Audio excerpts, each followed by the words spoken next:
Hello everyone, इस video में हम class 11 NCERT India physical environment का चैप्टर 2 स्ट्रक्चर एंड फिजियोग्राफी आगे कंटिन्यू करेंगे। The great Indian desert. To the north west of the Aravalli hills lies the great Indian desert. Aravalli hills के north west side पर great Indian desert situated है और यहाँ के main feature longitudinal sand dunes और barchans हैं।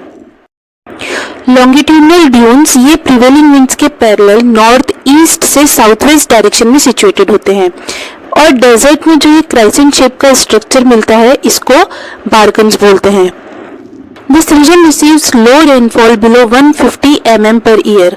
यहाँ पर पूरे साल भर में 150 mm से भी कम रेनफॉल होती है, इसीलिए यहाँ का क्लाइमेट एरिड यानी कि शुष्क होता है और यहाँ पे वेजिटेशन कवर भी बहुत कम मिलता है। इन्हीं फीचर्स की वजह से इस एरिया को मरुस्थली भी बोलते हैं और ऐसा माना जाता है कि मेसोजोइक एरा में ये जो एरिया है ये सी के अंडर था। और वुड फॉसिल पार्क आकल और ब्रह्मसर से मिले मराइन डिपॉजिट जो कि जैसलमेर के पास सिचुएटेड है, वहां से इस बात के एविडेंस भी मिलते हैं। Though the underlying rock structure of the desert is an extension of the peninsular plateau, yet due to extreme arid condition, its surface features have been carved by physical weathering and wind actions. हालांकि जो desert के नीचे का rock structure है वो peninsular plateau का extension है, पर यहाँ के जो फीचर्स हैं यानी कि लैंडफॉर्म्स वो मोस्टली फिजिकल वेदरिंग और विंड के एक्शन की वजह से बने हैं, जैसे कि मशरूम रॉक्स, शिफ्टिंग ड्यून्स और ओएसिस। इंडियन डेजर्ट को ओरिएंटेशन के बेसिस पे दो पार्ट में डिवाइड किया जाता है, नॉर्थ और साउथ। नॉर्दर्न पार्ट का स्लोप सिंध की तरफ है और सदर्न पार्ट का स्लोप रन ऑफ कच्छ की तरफ है। Most of the rivers in this region are ephemeral. Ephemeral मतलब जिन रिवर का कोर्स ज्यादा लंबा नहीं होता है, मतलब इस एरिया में बहुत छोटी छोटी नदियां मिलती हैं। लूनी यहाँ की एक सिग्निफिकेंट रिवर है जो कि डेजर्ट के सदर्न पार्ट में फ्लो करती है। लो प्रेसिपिटेशन, बारिश कम होने की वजह से और इवेपोरेशन ज्यादा होने की वजह से ये एरिया वाटर डेफिशिएट है, यानी कि यहाँ पर पानी की कमी होती है। There are some streams which disappear after flowing for some distance and present a typical case of inland drainage by joining a lake or playa. यहाँ पे कुछ स्ट्रीम्स ऐसी मिलती हैं जो कि थोड़ा डिस्टेंस ट्रेवल करने के बाद या तो डिसअपियर हो जाती हैं या फिर इनलैंड ड्रेनेज सिस्टम बनाती हैं, यानी कि वो किसी सी में एंड न होकर किसी लेक या प्लाया में अपना मुहाना बनाती हैं। The lakes and the playas have brackish water which is the main source of obtaining salt. कि लेक्स का पानी बार्किश है यानी कि खारा पानी है जिससे नमक बनाया जाता है। और सांभर, डिडवाना, कचमान, सारगुल, खाटू यहाँ की मेन सलाइन लेक्स हैं। Now the coastal planes. Location और एक्टिव जियोमॉर्फोलॉजिकल प्रोसेस के अकॉर्डिंग इंडिया के कोस्टल प्लेन्स को दो पार्ट में डिवाइड किया जाता है, the western coastal plains and the eastern coastal planes. Western coastal planes submerge coastal plain का एक एग्जाम्पल है। ऐसा माना जाता है कि द्वारका सिटी जो इंडियन मेनलैंड में वेस्ट कोस्ट में सिचुएटेड थी वो अब पानी के अंदर सबमर्ज हो चुकी है। And because of this submergence it is a narrow belt and provides natural conditions for the development of ports and harbours. और इसी सबमर्जेंस की वजह से वेस्ट कोस्ट एक आइडियल कंडीशन प्रोवाइड करता है for the development of ports and harbours. Kandla, Nhava Sheva, Mormugao, Mangalore, Cochin ये सभी वेस्ट कोस्ट पे सिचुएटेड नेचुरल पोर्ट्स हैं और वेस्ट कोस्ट को अलग अलग स्टेट में अलग अलग नाम से जाना जाता है। गुजरात में कच्छ कोस्ट और काठियावाड़ कोस्ट, महाराष्ट्र और गोवा में कोंकण कोस्ट, कर्नाटक और केरल में Malabar coast. Western coastal plains बीच में नैरो हैं और नॉर्थ और साउथ डायरेक्शन की तरफ जाते हुए इनकी चौड़ाई बढ़ती रहती है और जो नदियां वेस्टर्न कोस्टल प्लेन से होते हुए अरेबियन सी में अपना मुहाना बनाती हैं वो डेल्टा नहीं बनाती हैं। The Malabar coast has got certain distinguishing features in the form of ख्याल्स और बैकवाटर्स। ख्याल और बैकवाटर्स ये मालाबार कोस्ट का एक डिस्टिंग्विश फीचर है। बैकवाटर नदी के उस पार्ट को बोलते हैं जहाँ पर वाटर करंट बिल्कुल जीरो के बराबर होता है। इसे फिशिंग और इनलैंड नेविगेशन के लिए यूज किया जाता है और ये टूरिज्म के पॉइंट ऑफ व्यू से भी काफी इम्पोर्टेंट है।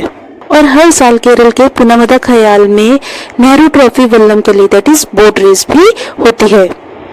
वेस्टर्न कोस्टल प्लेन के कंपैरिजन में ईस्टर्न कोस्टल प्लेन्स काफी ब्रॉड हैं और इमर्जेंट कोस्ट का एग्जाम्पल हैं। और जो नदियां ईस्ट कोस्ट से होते हुए बे ऑफ बंगाल में अपना मुहाना बनाती हैं, जैसे कि महानदी, गोदावरी, कृष्णा, कावेरी, ये सभी नदियां डेल्टा बनाती हैं और काफी मात्रा में यहाँ पर सेडिमेंट डिपॉजिट करती है। और ईस्ट कोस्ट के इसी इमर्जेंट नेचर की वजह से यहाँ पर पोर्ट और हार्बर्स काफी कम मिलते हैं, बिकॉज यहाँ पे जो कॉन्टिनेंटल शेल्फ है वो सी में 500 किलोमीटर तक एक्सटेंड करती है, जिसकी वजह से पोर्ट और हार्बर्स का डेवलपमेंट काफी मुश्किल हो जाता है। Now the islands. इंडिया में दो मेजर आइलैंड ग्रुप्स हैं, एक बे ऑफ बंगाल में that is Andaman and Nicobar और दूसरा है अरेबियन सी में that is Lakshadweep. The bay of Bengal island group consist of about 572 islands और बे ऑफ बंगाल के आइलैंड ग्रुप में करीब 572 आइलैंड्स हैं और ये रफली 6 डिग्री नॉर्थ और 14 डिग्री नॉर्थ लैटिट्यूड और 92 डिग्री ईस्ट और 94 डिग्री ईस्ट लॉन्गिट्यूड के बीच में सिचुएटेड है।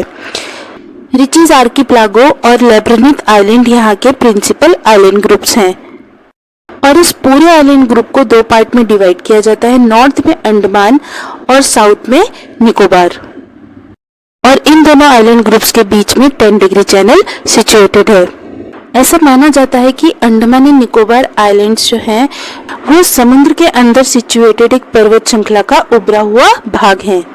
हालांकि यहाँ पर कुछ आइलैंड्स जो हैं वो वोल्केनिक ओरिजिन के भी है और बैरन आइलैंड जो कि इंडिया का एकमात्र एक्टिव वोल्केनो है वो अंडमान आइलैंड्स में सिचुएटेड है। यहाँ पर निकोबार आइलैंड्स लिखा है, ये गलत है। बैरन आइलैंड्स अंडमान आइलैंड ग्रुप में सिचुएटेड है।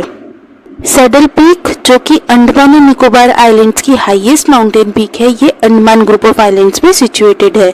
और माउंट थूलियर ये निकोबार ग्रुप्स की सबसे हाईएस्ट पीक है जो कि ग्रेट निकोबार में सिचुएटेड है। Now islands of Arabian see that is Lakshadweep. ये आइलैंड्स 8 डिग्री नॉर्थ से 12 डिग्री नॉर्थ लैटिट्यूड और 71 डिग्री ईस्ट से 74 डिग्री ईस्ट लॉन्गिट्यूड के बीच में सिचुएटेड हैं। और ये आइलैंड केरल कोस्ट से 280 किलोमीटर और 480 किलोमीटर के बीच में सिचुएटेड हैं। ये पूरा का पूरा आइलैंड ग्रुप कोरल डिपॉजिट से बना हुआ है। यहाँ पर अप्रोक्सीमेटली 36 आइलैंड है, जिनमें से 10 आइलैंड इनहेबिटेड है। यहाँ 11 गिवन है, बट लक्षद्वीप गवर्नमेंट की साइट के अकॉर्डिंग सिर्फ 10 आइलैंड इनहेबिटेड है, यानी कि 10 आइलैंड्स पे लोग रहते हैं। मिनिकॉय इस आइलैंड ग्रुप का सबसे बड़ा आइलैंड है, जिसका एरिया 453 स्क्वायर किलोमीटर है। The entire group of island is broadly divided by the 10 degree channel. यहाँ पर ये फैक्ट भी गलत गिवन है, ये 10 डिग्री चैनल नहीं 11 डिग्री चैनल है। 11 डिग्री चैनल लक्षद्वीप को दो पार्ट में डिवाइड करता है, नॉर्थ और साउथ, जिसके नॉर्थ में अमीनी आइलैंड्स और साउथ में कन्नौर आइलैंड सिचुएटेड हैं। और अंडमान एंड निकोबार आइलैंड्स और लक्षद्वीप आइलैंड्स पे मैंने एक डिटेल में वीडियोस बनाए हुए हैं, जिसका लिंक डिस्क्रिप्शन में गिवन है। And this is the end of chapter 2. Please like, share and subscribe. Thank you for watching.